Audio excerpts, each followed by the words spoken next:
Olá, meu nome é Adolfo Merito e esse é o programa Visão Web TV, Economia Criativa. Economia Criativa tem tratado aqui no Visão Web TV de tudo que se refere a empreendedorismo, a tecnologias, a construção de empresas, a inovação. E hoje nós temos a satisfação de receber aqui para uma entrevista conosco a Melina Alves, que é CEO da Dux Coworkers, que vai contar a sua trajetória como líder e fundadora de uma das mais importantes, uma das primeiras, talvez a pioneira, né, no mercado brasileiro, nos conceitos de coworking rede, a criação colaborativa e desenvolvimento de negócios com foco na experiência do consumidor, também chamado experiência do usuário. E Dux significa Design User Experience. Melina, seja muito bem-vinda. É um grande prazer contar com a tua presença aqui hoje. Tenho certeza absoluta que é um tema que todos se interessam, até porque nós estamos falando de uma empresa pioneira que está no mercado há 10 anos, né? E você tem muita coisa para contar para nós aqui, explicar como é que funciona tudo isso, né?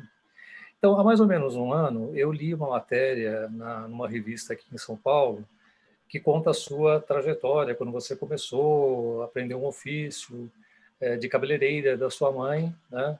E acabou se dedicando já aos 14 anos a essa profissão, que lida muito com o imaginário, com a estética, a beleza, a criatividade, né?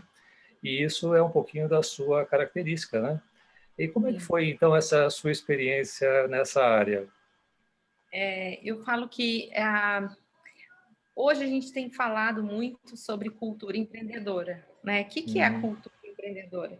Isso pode vir das nossas relações pessoais, inclusive, de contato com o empreendedorismo, seja ele qual nível estratégico, nível corporativo, ou mesmo de desenvolvimento pessoal, né? Que hoje é tratado, né? Cultura empreendedora como algo de desenvolvimento pessoal. Então, meu primeiro contato com a relação do empreendedorismo foi da minha família, né? Minha mãe. Então, coisas que hoje a gente vê, principalmente na pandemia, e isso se tornou algo desejável, são questões básicas, inclusive de uma dinâmica pós-guerra, que não necessariamente da minha experiência pessoal, que é essa conexão entre o ambiente do trabalho e o ambiente da casa, essa proximidade. Tanto que, se você observar a arquitetura da cidade de São Paulo, os comércios, né, em cima era a casa do comerciante, embaixo a loja, né, a venda, etc. O que faz, né? O que gera a percepção? Gera uma percepção de conforto. Hoje a gente vive dessa relação, porque você consegue experimentar mais tempo o fruto do seu serviço, né? Que é você trabalha ou para construir família, ou para construir bens, então você desfruta mais tempo disso que que o trabalho te serve. E isso gera uma sensação de felicidade, uma sensação de bem-estar. Então, eu vivi numa cultura empreendedora onde essa relação de bem-estar era muito aberta. Então, eu era criança, eu podia ver, e ao mesmo tempo, o que despertou em mim? A relação do trabalho, ela não é negativa, isso eu convivi com o trabalho, mas não com o peso do trabalho, eu nunca ouvi reclamação a respeito do trabalho. Gerou uma relação de valorização do trabalho da minha mãe, então eu nunca vi isso como algo menor ou como algo menos. Então eu sempre via ela como uma pessoa capaz, que tinha reputação. Então isso sempre também me moveu, né? Me desenvolve o otimismo e, ao mesmo tempo, a admiração, a relação de admiração entre família e etc. Então, isso acho que modelou um pouco o que eu chamo que é a cultura empreendedora, que eu acho que eu nasci com isso, né? Eu vivi muito disso. E, de certa forma, eu sempre quis algo mesmo que subliminar, antes até de escolher a profissão e etc., é a relação que eu tinha como cultura de trabalho. Então, eu sempre persegui isso, mesmo que intuitivamente. Que legal. Qual foi o ponto de conexão dessa profissão que acelerou a profissão que eu assumi como carreira, né, que é o design de experiência?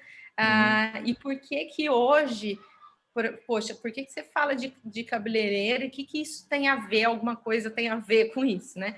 Então, o ponto de conexão é a relação interpessoal. O cabeleireiro imagina que a gente numa mesa de negócios, né, numa mesa de escuta, seja ele para se resolver um problema de negócio, um problema de produto ou serviço, que são os ambientes que a gente trafega, você desenvolve uma escuta ativa, né, uma relação de percepção do outro, o que vai fazer bem ao outro. E o cabeleireiro, ele é um designer, né, ele está ali para resolver imediatamente. Então, lidar com o que a gente fala, né, os hackathons, os workshops, as dinâmicas onde você precisa resolver pequenos ou grandes problemas e não ter medo disso, né, não ser um afronto, não ser. Então, eu acho que eu me preparei como pessoa. Legal. Como dentro desse ambiente onde eu tinha que ter a escuta, e aí isso desenvolve também a parte do design de experiência, que é uma etapa de pesquisa, né? Pesquisa do usuário, enfim. Então, isso acho que acelerou grande parte da minha personalidade dentro da minha carreira e me deu um pouco dessa zona de conforto para lidar com algumas situações. Nós vamos chegar lá, mas eu queria antes perguntar para você o seguinte, porque na prática você com 17 anos veio para São Paulo, você nasceu na cidade de Passos, que é uma cidade bastante importante, não é uma cidade pequena, né? Tem muitos recursos, mas você resolveu vir para São Paulo e você queria estudar publicidade, né? Eu pergunto para você qual foi a sua inspiração, mas não só isso, que tipo de referência você tinha no mercado, de algum publicitário, de alguém que trabalhava nessa área, para você se interessar especificamente por esta profissão? Eu via na publicidade a capacidade de voz, de você expor o seu pensamento para mais pessoas. Eu lembro que eu tinha uns 15 anos, eu tinha um caderninho, eu guardo esse caderninho até hoje, e nesse caderninho eu ficava vendo as propagandas, eu sentava e mudava o roteiro da propaganda e eu fazia meus pais ouvirem. Que legal! E eu sempre punha um tom engraçado ou um tom político. Sim, alguma coisa da minha natureza. Quem me conhece sabe que eu sou muito... isso está em mim, sabe? Ou eu sou engraçada ou eu sou muito sensível.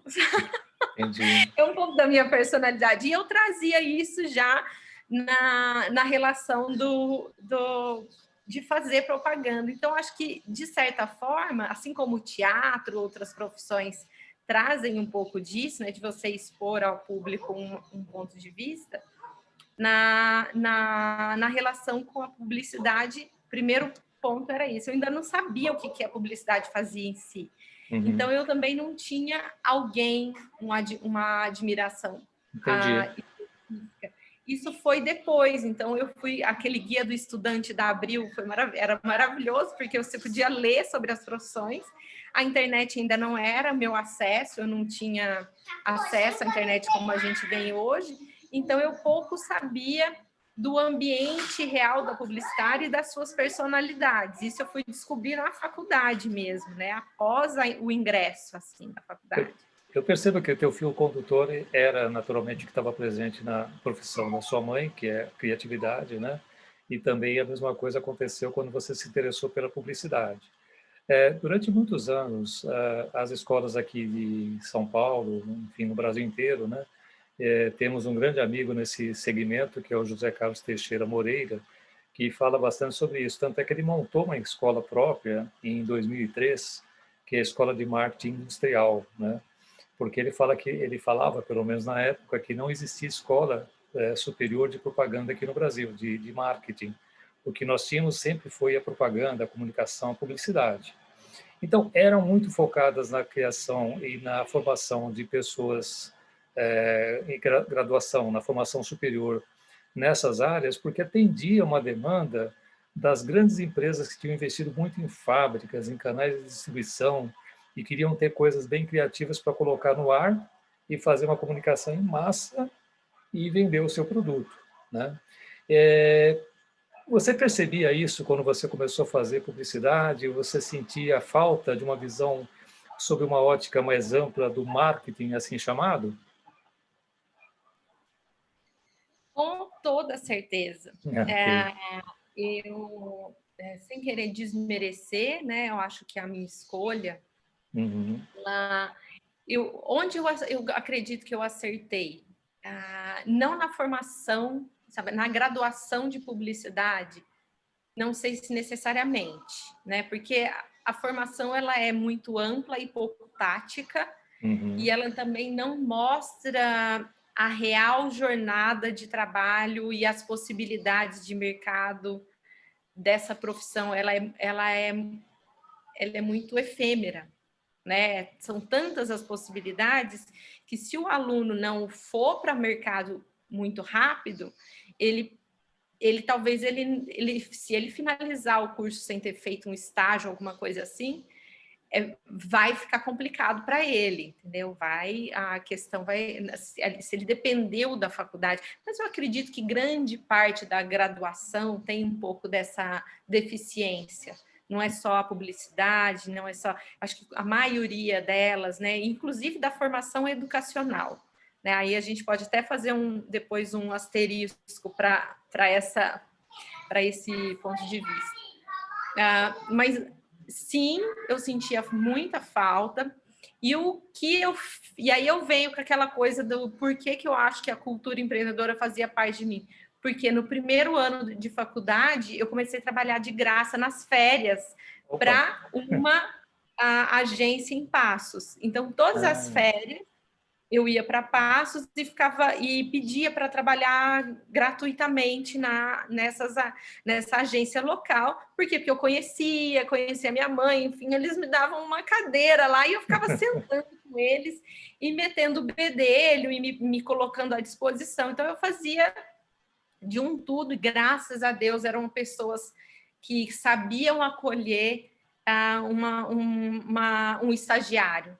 Então, eles tinham a maior dedicação em me esclarecer todos os pontos, e me mostrar o que é um redator, o que é a produção gráfica, questões. Então, quando eu entrei para uma agência, e ainda era uma agência minúscula, sim. praticamente de 4 pessoas, eu pude Hum. fazer tudo também. Então, a primeira agência que eu entrei em São Paulo, eu era estágio, mas eu me sentia como fundamental, porque Legal. eram poucas pessoas. E eu acho que foram os momentos que eu mais aprendi. As grandes me fizeram aprender questões humanas, lidar com às vezes o egoísmo, a pretensão, a questão dos cargos. Então, foi muito mais a gestão interpessoal, né, que as grandes, é lógico, e a visão de qualidade, né, o que é a qualidade do trabalho e a especialização. Então, na grande foi desenvolver a especialização, a visão de qualidade, né, o que é a qualidade de uma entrega, qual é o nível, qual é o crivo. E foi fundamental, e principalmente essas relações interpessoais, essas dinâmicas interpessoais. A pequena foi maravilhoso, assim, estágio tem que começar com pequeno. O Uhum. estagiário que vai para uma grande, coitado, ele é achacoalhado, porque eu acho que ele não sabe nem conversar, e as pessoas vão pisotear na cabeça dele.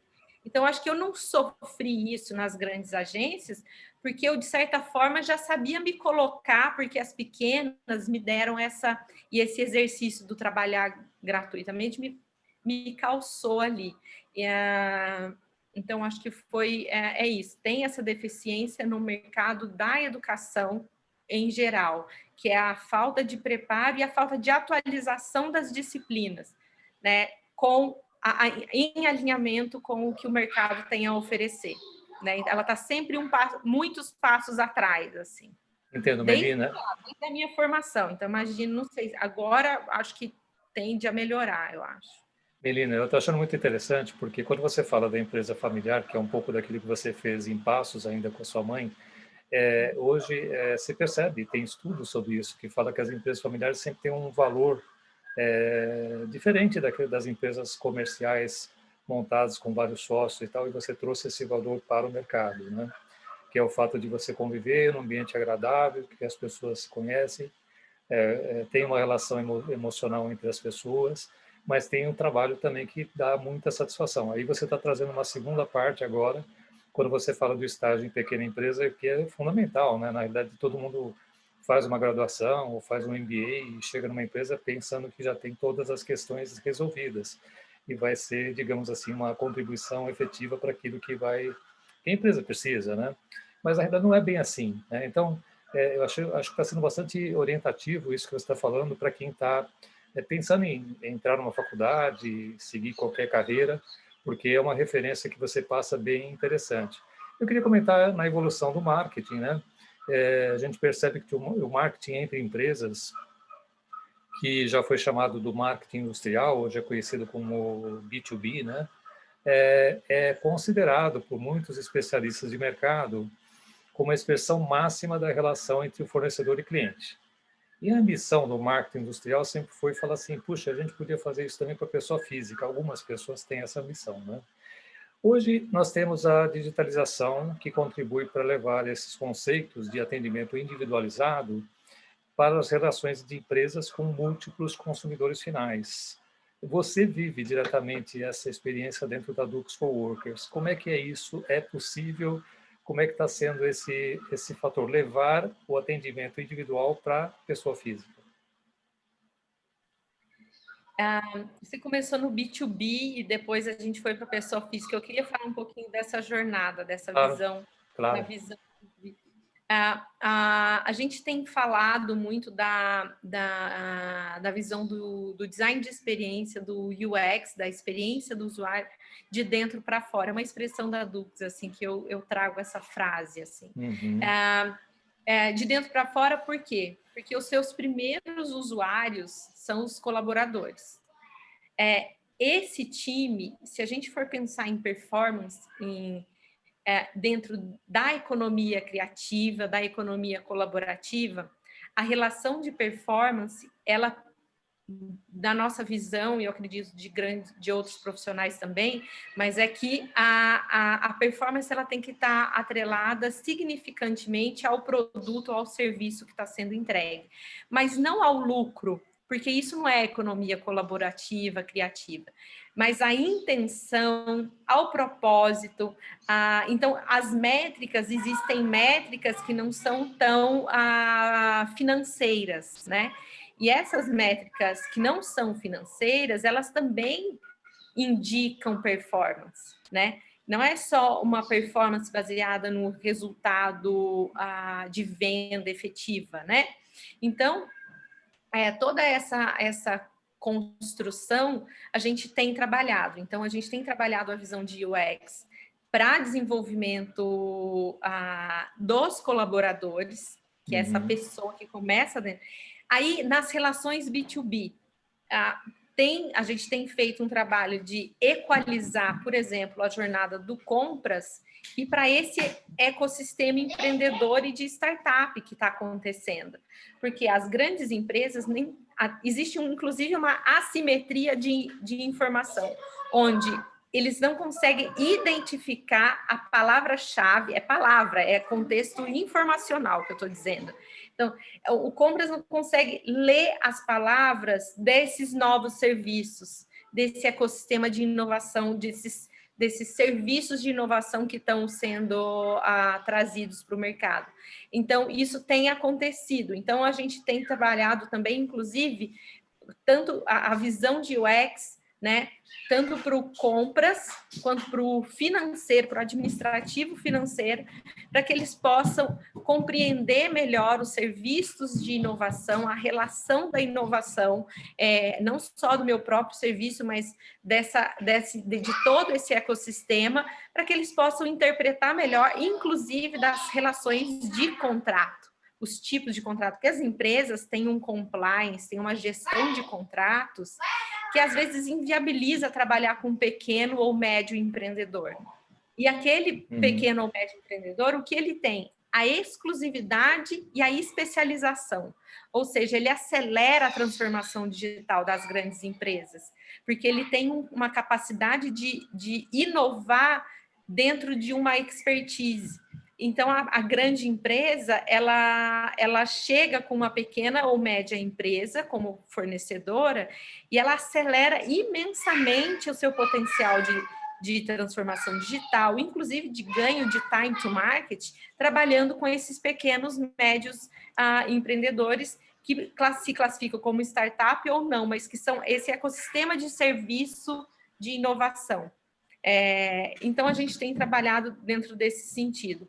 Minha visão, as palavras-chave, né, as palavras, a gente falou marketing industrial, a gente falou B2B, tudo isso, design de experiência, customer experience agora, né? O próprio marketing, a terminologia marketing está caindo em defasagem, é algo líquido.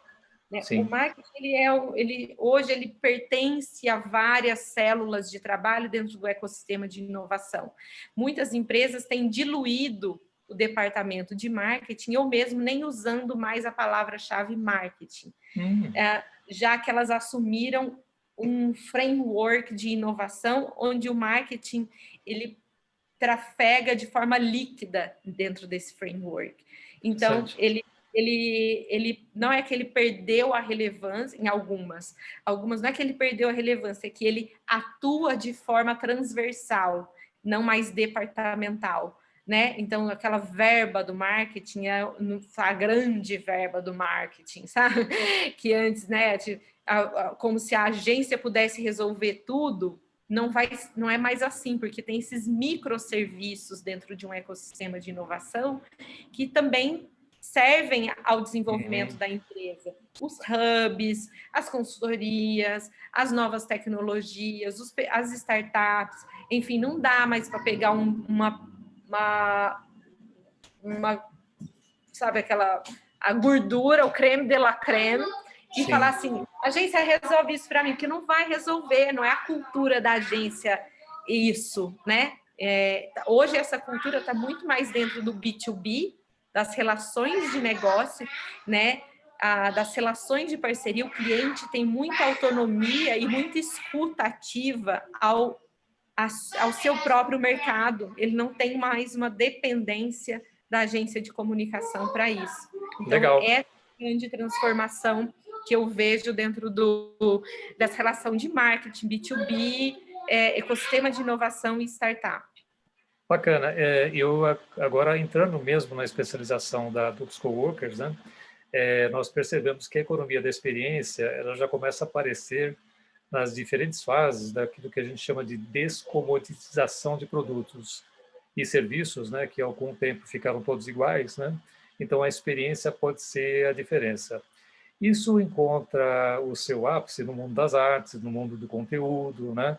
Que são coisas sempre com diferenciações propriamente ditas, né? Intrínsecas.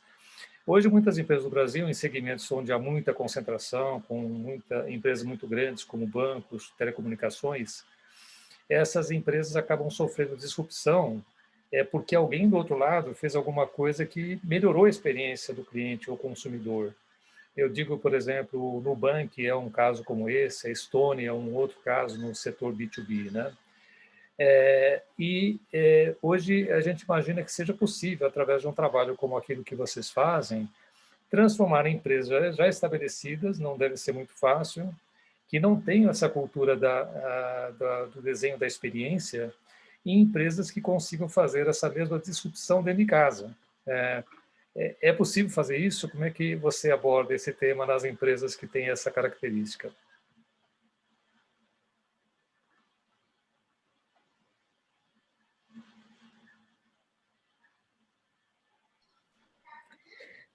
É super possível. Desculpa, eu precisei dar uma pausa por conta do microfone. Não se preocupe. É super possível. As empresas elas estão vindo com essa abertura, né?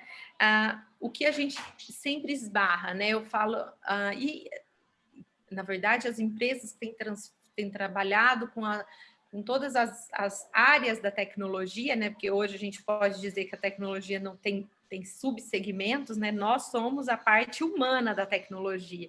Nós somos uma empresa de tecnologia, mas a gente é a parte mais humanizada dessa tecnologia, né? Então, o que a gente tem percebido que dentro desse caminho da busca pela inovação, o ponto fraco é o humano, porque a gente não caminha tão rápido quanto as propostas de inovação estão caminhando, sejam elas estratégicas ou sejam elas de infraestrutura, né? A infraestrutura da tecnologia está caminhando muito rápido, então a condição de uso das novas tecnologias caminha-se muito rápido, então a questão humana um pouco menos. Isso dentro das lideranças, o que a gente fala, tem feito um trabalho que é colocar a cultura do design dentro das lideranças, né? Mover as lideranças pelo design. Por que pelo design? Design é só uma terminologia, como eu digo, né? Sempre é palavra-chave, né? Mas é você transformar a relação do líder para as práticas do design de experiência, né? Onde esse líder ele é capaz de identificar problemas, né, a partir da escuta das pessoas, a partir de um processo de a gente fala, um aculturamento do pesquisador, né? O que é o trabalho de um pesquisador?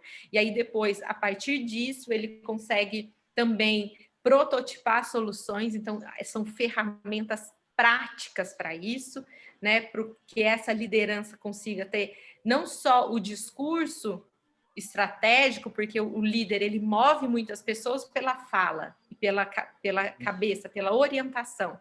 Mas nesse caso, dentro do trabalho que a gente desenvolve nas empresas, a gente dá ferramentas, é o tático, é não só o discurso estratégico do líder, mas em quais ferramentas ele pode usar para isso, e para identificar problemas de uma maneira colaborativa e prototipar soluções de maneira colaborativa, a cultura do teste e do aprendizado para se estabelecer uma dinâmica de performance, né? Para buscar essa dinâmica de performance. Então, as empresas nunca reservam nem no seu cronograma, nem no seu plano estratégico, nem na sua verba, um espaço para o teste.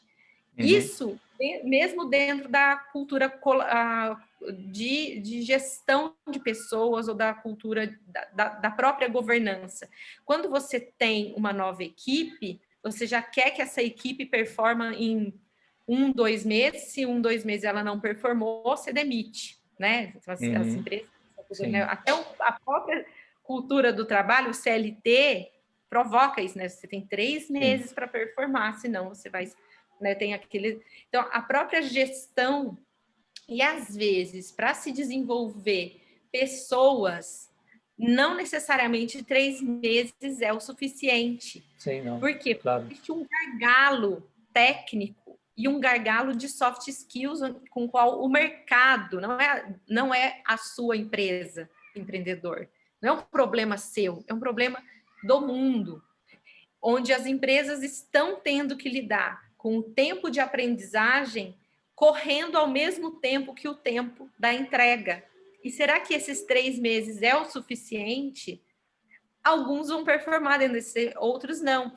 E o líder, ele não tem uma visão sobre isso, né? Então, o que a gente fala, quando a gente fala no nosso programa de cultura de UX e coworking, é para desenvolver a cultura do colaborativo dentro de eficiência colaborativa, mas, ao mesmo tempo, registros legais que permitem esse colaborativo, que é feito pela minha sócia também, que é a advogado, enfim, tributarista, tem uma série outros skills que complementam esse programa, onde as relações contratuais de parceria e o embasamento legal dessa formatação de novas dinâmicas de trabalho se tornem possíveis para que as empresas possam enxergar não só novos modelos de tecnologia, mas novos modelos de gestão dessas pessoas, eficiência, né? Porque aí o UX vai dar essa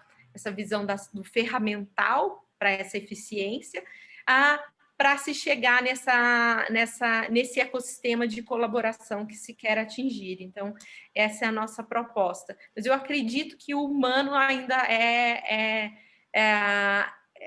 a medida do desenvolvimento humano, ela sempre vai ser menos eficiente, né, sobre o olhar do KPI, do que a medida do desenvolvimento tecnológico. É bacana essa abordagem, porque você está percebendo que a Dux Coworkers tem um modelo para realmente fazer transformações nas empresas que envolvem, inclusive, o próprio comportamento, né? Eu queria comentar que nós tivemos aqui, através da Dux Coworkers de um lado, da nossa empresa My First IPO do outro, da Impacta Tecnologia do outro. No ano passado, você participou de uma iniciativa onde a ideia foi levar uma visão 360 graus sobre empreendedorismo, desenvolvimento de negócios, construção de empresas, esses aspectos todos para jovens recém-ingressos na faculdade. A gente sabe que o jovem tem como missão, dentro da família, que ele tem que entrar na faculdade, né? Então, utilizando o conceito que a gente chamou de connecting dots, né? Conectando pontos. E eu te pergunto, te surpreendeu o fato desses jovens que tinham sido recém-ingressos em faculdades como FEI, Fundação Santo André, SPM, PUC e outras, nunca terem tido nenhum input ou mesmo interesse sobre esses temas do empreendedorismo? É quase que, do meu ponto de vista, toda a minha jornada que a gente conversou, é quase deprimente. Eu sinto uma angústia, Sim. uma angústia por eles. É quase uma tentativa de tirar eles dessa bolha que estão colocando o jovem. A transformação da educação, se a gente está falando da transformação digital dentro do ambiente corporativo, do tempo do desenvolvimento tecnológico, o tempo das pessoas, a gente está falando, claquete, sobre um grupo de profissionais qualificado e que já tem por trás um respaldo que é cultura de trabalho. De certa forma, eles já têm uma vivência, eles sabem o que se quer deles, eles conseguem identificar rapidamente, que não seja por um amigo de trabalho, que seja inclusive a partir das referências que ele tem como consumo de informação, consumo de conteúdo, mesmo nas horas vagas, isso vai chegar para ele. O que se espera dele? Não é, às vezes o diretor não tem tempo de falar, mas vai esbarrar isso nele de certa forma e ele vai fazer algum tipo de conexão para isso. Esses jovens, eles não têm uma cultura, um hábito de informação dentro desse aspecto. Eles não têm o respaldo da instituição para isso. E, às vezes, não têm a chance nem de conviver com o empreendedor, que foi o que eu tive. Sim. Sim. Então, é simplesmente algo que não é acessível, até amedronta. Porque o que ele vê desse mundo do empreendedorismo é sempre o lado ruim, é o lado da reclamação, né? É o lado... Por quê? Porque a mídia foca muito nisso.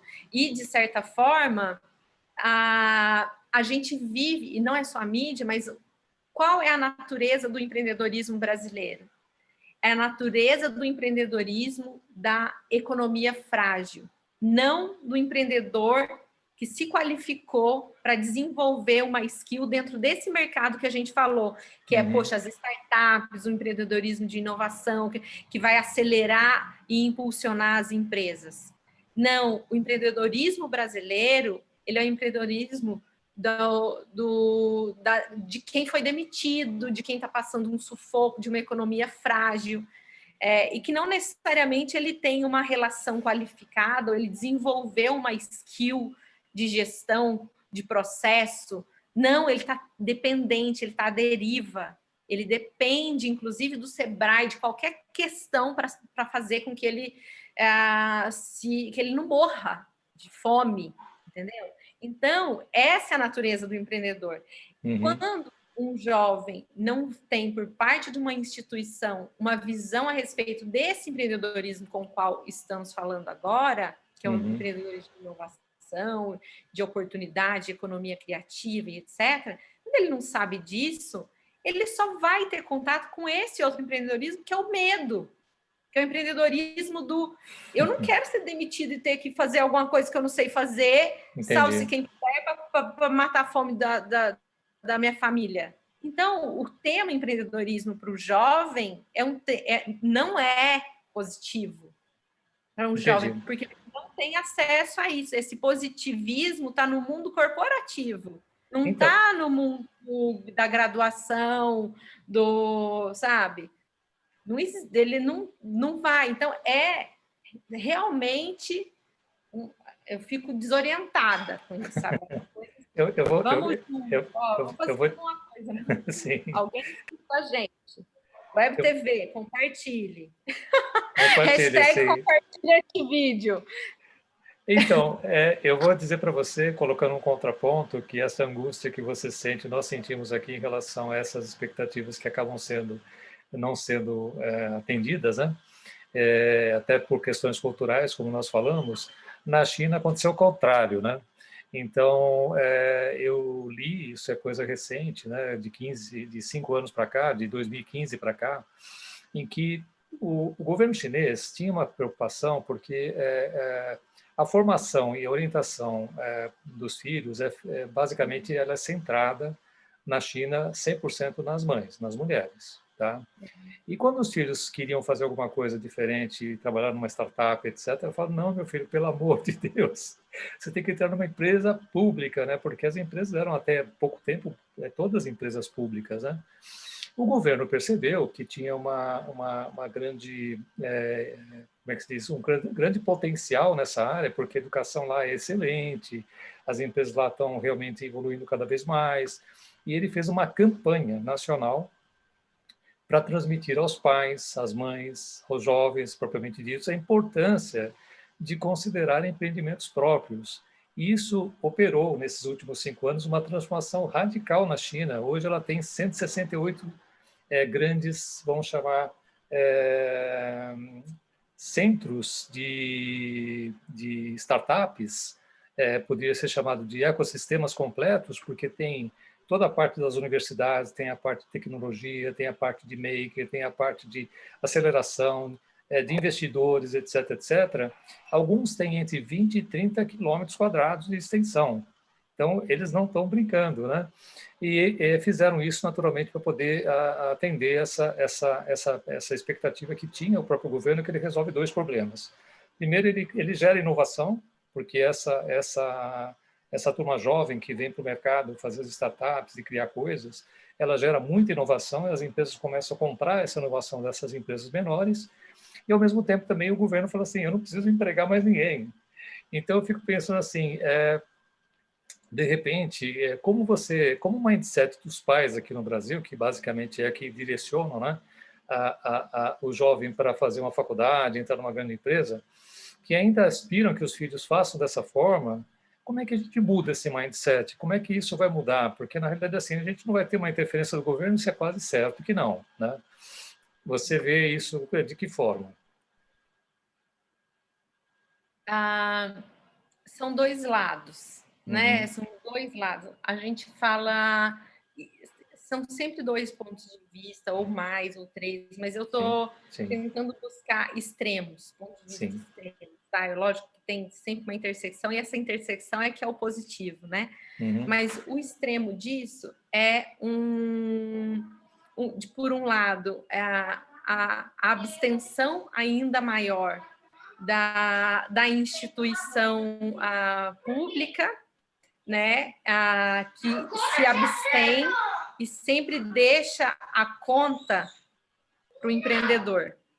Então, a conta pública, vamos pensar assim, o Brasil, todo mundo fala, o Brasil é um país resiliente, os números apontam a resiliência, economia, sai impeachment, sai não sei o quê, e o Brasil está resiliente.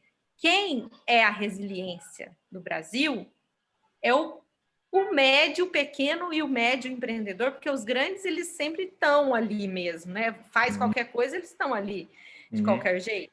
Agora, o pequeno e o médio, que é o resiliente, que é esse que não deixa a peteca cair, que mantém o seu propósito, que dá o fôlego. Então, a gente tem uma natureza econômica criativa, natureza empreendedora criativa. O brasileiro, ele tem isso, né? Porque ele nunca contou com essa instituição. Mas, por outro lado,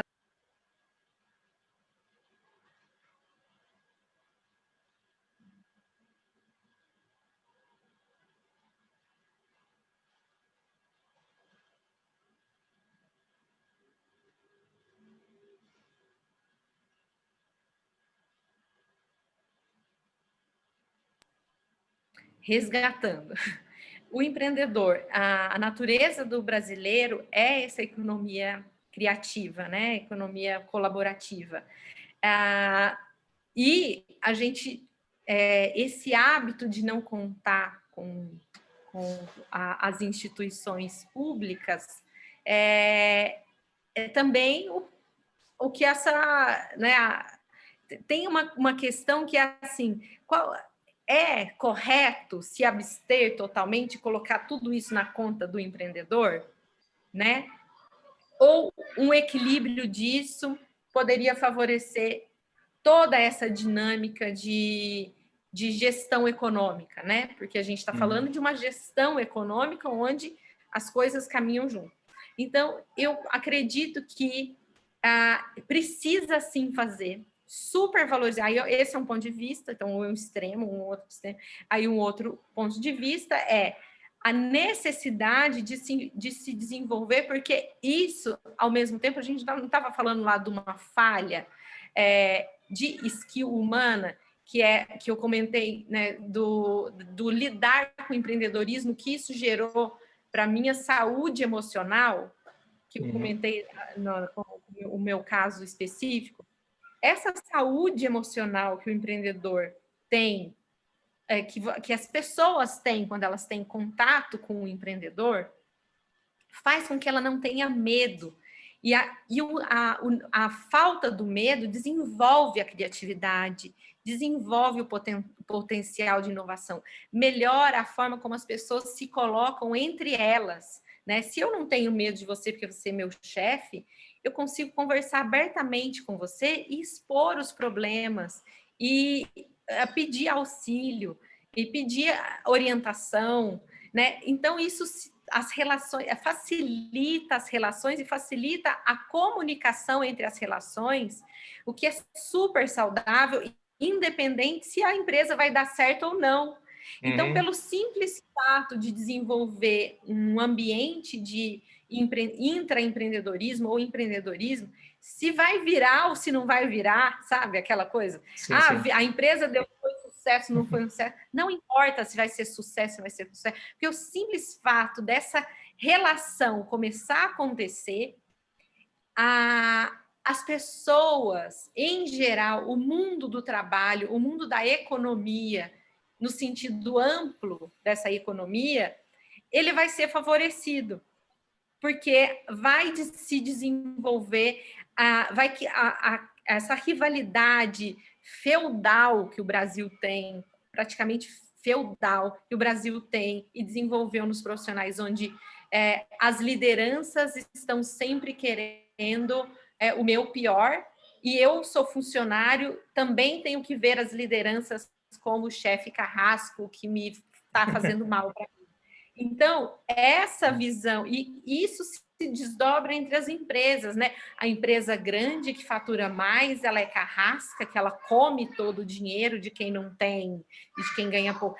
Essa rivalidade mental que a relação de negócio feudal, né, praticamente precisa ser diluída, precisa, se não for enterrada, precisa ser diluída. Então, esse fato de desenvolver relações de empreendedorismo reduz essa visão, porque você tem a visão da dor do outro, você tem a visão da capacidade, enfim, você tem mais empatia a tudo isso, e eu acho que vamos ser uma economia mais forte em qualquer aspecto, seja tecnológico ou acelerar, inclusive, esse desenvolvimento humano que tem deficiência, né, que a gente falou ali, né, no B2B, onde que está a deficiência da transformação digital, né? E você tocou num ponto que eu acho dos mais importantes aqui no Brasil. As empresas maiores, elas estão um pouco mais acomodadas, até porque o mercado brasileiro, queira ou não queira, ainda é extremamente protegido, né? Mas em linha com essas duas últimas perguntas que trata do empreendedorismo, o caso chinês, o caso brasileiro, né? Uhum. Conta um pouquinho como é que foi a iniciativa, a Start UX, que eu acho que já tem um ano, né? Lançada pela Dux Coworkers. O conceito me parece super interessante, à luz dessas constatações, né? Há alguma receita secreta para identificar os empreendimentos promissores que possam ser apoiados por esse programa? Eu sempre cito o caso da Inovativa, do antigo Ministério do Desenvolvimento e Indústria e Comércio, criado em 2013, que selecionou 12 mil startups no Brasil, né, um período de 7 anos, é um número bem significativo, treinou 3 mil startups, aí eu remeto de novo à questão do treinamento que você falava, as pessoas não são preparadas para trabalhar nas empresas, né? Até startup você tem que treinar, e acelerou 1.100 dessas startups, ou seja, as colocou dentro de um modelo de negócios que começou a ter um resultado, né? Como você vê as iniciativas que hoje são lideradas no Brasil? O governo é muito inchado, né? Então você tem um Sebrae, você tem um BNDES Garagem. Eu vejo assim, essas iniciativas poderiam ser muito mais voltadas para a iniciativa privada. O governo não deveria ser esse mentor de startups, ou criador de startups, ou acelerador de startups.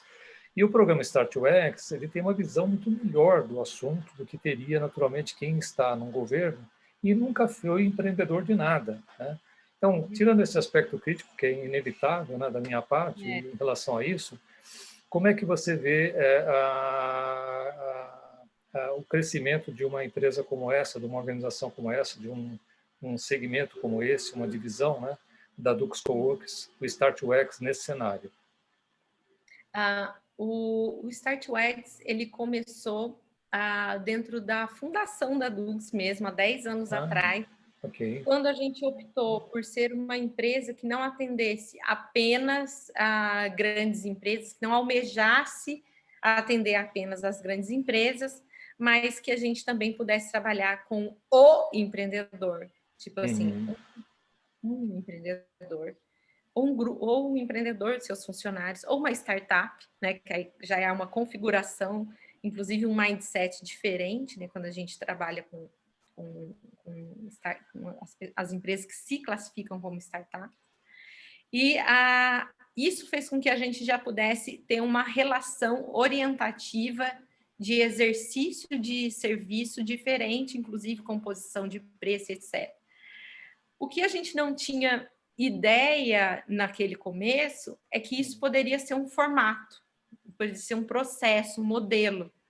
Então, o Start UX foi quando a gente conseguiu produtizar uma dinâmica de serviço que já acontecia dentro da nossa própria empresa. E a gente conseguiu visualizar isso mais, né? Assim, a própria rotina, a própria imersão, né? O exercício da prática fez com que a gente percebesse um formato, um modelo, um executivo ali para o mercado. Então, o Start UX, ele é um programa que recebe empreendedores e startups em um momento frágil dele, que é o momento de concepção, muitas vezes, do negócio, de validação desse negócio, e que o que a gente faz? A gente não é uma aceleradora, não estamos validando o negócio.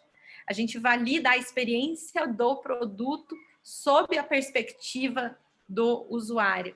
Então, a gente usa a nossa força de trabalho, né, a força dos nossos profissionais e a aplicação do teste, né, um dos processos é o teste, é a escuta, onde o empreendedor tem a chance de ouvir antecipadamente esses usuários a respeito do seu próprio produto antes de chegar para um investidor.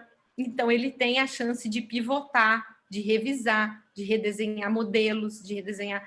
E a gente apoia, inclusive, nessa revisitação, né? Desde da marca, da proposta de valor, do desenho do negócio e como que isso chega aos investidores. A gente fez uma aproximação com pequenos grupos de investidores, então, assim, a nossa iniciativa não é numérica, ela é qualitativa, né? Então, não tem um pool de investidores que vai escutar, não. São 3 grupos que nós, a partir de reuniões específicas, a gente identificou que são grupos de investimento que conseguem apoiar esse tipo de empreendedor, que não necessariamente tem uma natureza digital, né? Mas o que ele ganha? Uma natureza empreendedora, criativa, de impacto positivo. Né? Então, o projeto sai de lá com uma cara, com uma dinâmica, seja dentro do processo, da gestão da economia, ou mesmo da experiência digital do produto, ele sai de lá com algo diferente, com algo que tenha realmente um approach e validado, né? Não é só assim, a consultoria da Dux validou, não. A gente também provoca isso, né? A gente vai atrás dos perfis para que a gente também escute, né? Porque a gente também tem que aprender com as pessoas. Então, isso às vezes revisita o projeto e aí ele vai mais forte para o mercado, mais consciente do que ele está buscando, né? Essa é a nossa proposta. Bacana, muito legal. Eu acredito muito nessa proposta, até porque eu não vejo realmente no mercado hoje alguma organização que tenha essa característica de passar esses conhecimentos, né?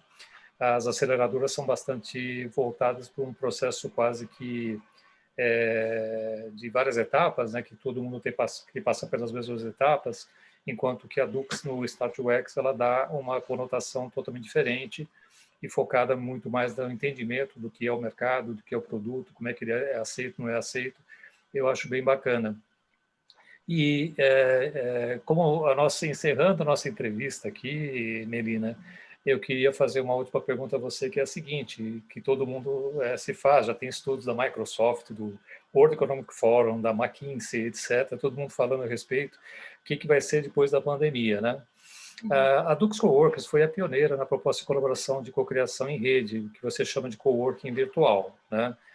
E que tipo de soluções você acha que pode ser levado para as empresas que hoje se veem diante do dilema que é o seguinte: ou ele fomenta a criatividade, faz com que as pessoas estejam mais presentes dentro de ambientes de escritórios ou fábricas, o que seja, para poder fazer com que isso aconteça, que é importante que tenha essa questão presencial, né?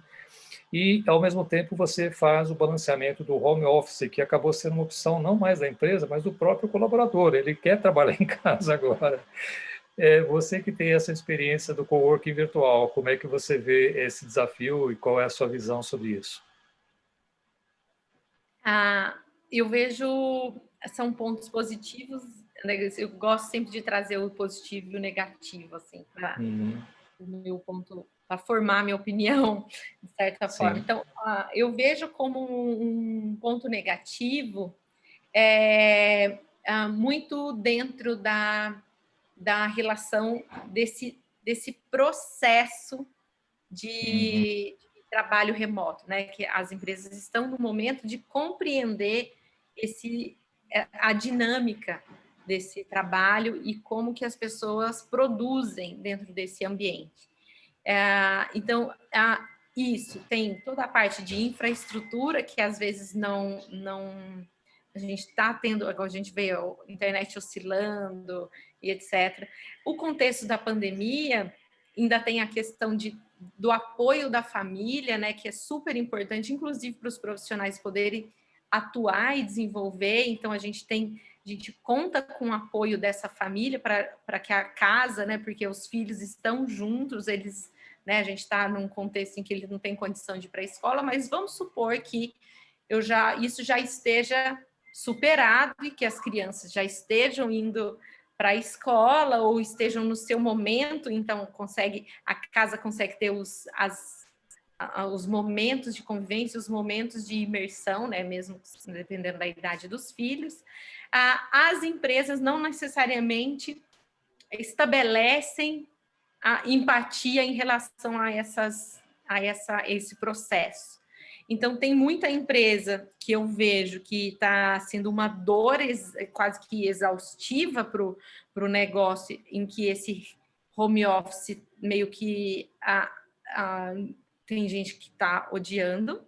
E tem um outro grupo que aumentou a produtividade, os profissionais estão menos reclamões, né? Assim, então, tem outras empresas que começaram a avaliar e estão super felizes. Eu tive contato recentemente com um empreendedor que comentou que, olha, o clima organizacional da minha empresa, com esse crescimento acelerado, que é uma empresa de tecnologia, deixou o clima organizacional terrível, onde, inclusive, tem até boicote. Eu não escuto mais essa pessoa, não quero mais ver essa pessoa. Então, a dinâmica do forçar a mudança, essa mudança que é uma mudança abrupta, nem todo mundo seguiu isso com otimismo, né? Então, está sendo uma situação dolorida para alguns grupos de negócio, etc. Por outro lado, tem uma outra relação que é o positivo, que a gente já falou aqui, que é a questão da felicidade, das crianças conhecerem o empreendedorismo, né? Quem tem filho, poder ver o pai trabalhando, isso já é uma dinâmica do que eu passei lá atrás, né? Porque antes o trabalho roubava os pais das famílias. E agora o filho pelo menos sabe que é importante. Então, ele identifica que é importante, ele não identifica que rouba o meu pai. Então, ele não cria uma antítese do que é a relação do trabalho, sabe? Uma coisa... Isso é muito saudável ao longo das relações sociais e das relações e do próprio clima de produtividade daquele profissional, daquela dedicação. Em relação à tecnologia e da gestão remota, a gente viu uma série de ferramentas sendo lançada em pouquíssimo tempo. Como o mercado ouviu, né, as dores e colocou ferramentas em que a gente rapidamente também se adaptou. Enfim, eu acho que teve um processo muito bom, assim, em que o mercado se adaptou. E eu acredito muito que isso vai crescer, tanto para a automatização de certas tarefas, quanto para inteligência artificial, quanto para uma série de... Eu acho que assim, vai acelerar uma série de projeções e que sempre vai ter que olhar esses dois pontos de vista, né? Pelo menos, né?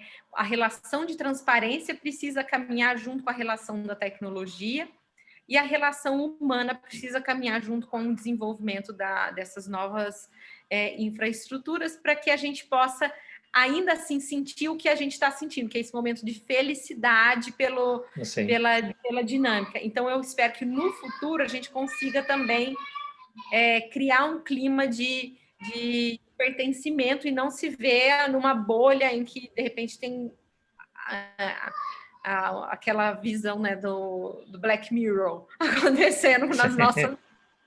Então, é sempre um ponto... a gente está acompanhando e eu acho que tem muita ética também. Tem coisas ruins, mas tem muita ética que está sendo construída e o mercado está bem otimista nesse sentido. Legal. Eu achei particularmente bacana você ter mencionado a questão dos filhos estarem acompanhando o que está sendo feito pelos pais, seja ele um empreendedor, como é o seu caso, né? Seja ele trabalhando numa empresa. Então, ele sabe que o pai dele está, ou a mãe dele está, né? Comprometida com aquilo lá e precisa dedicar o tempo dela para aquilo, não está deixando o filho de lado, né? Eu gostei dessa sua observação, ficou bem bacana. Bom, nós estamos chegando ao final desse programa Economia Criativa, Visão de Mercado. Quero super agradecer a presença da Mirina Alves aqui hoje, fundadora e CEO da Tux Coworkers, a empresa que tem uma diferenciação de mercado, atua há 10 anos, numa área que ela tem pouquíssimos concorrentes com essa mesma qualificação. Parabéns pelo trabalho que está sendo feito pela Dux, né? Me sinto bastante honrado também de pertencer a um grupo que nós temos em conjunto, que vamos retomar a qualquer momento, né? O chamado Pitch Reverso, que nós estamos juntos, do Tux Coworkers, My First IPO e a Impacta Tecnologia. E nós encerramos por aqui agradecendo muito a tua presença aqui, desejando esse ano 2021 de muito sucesso para você e para a sua empresa. Amém. Para todos nós, Melito. Obrigada eu pelo convite. Estamos sempre juntos. Ok.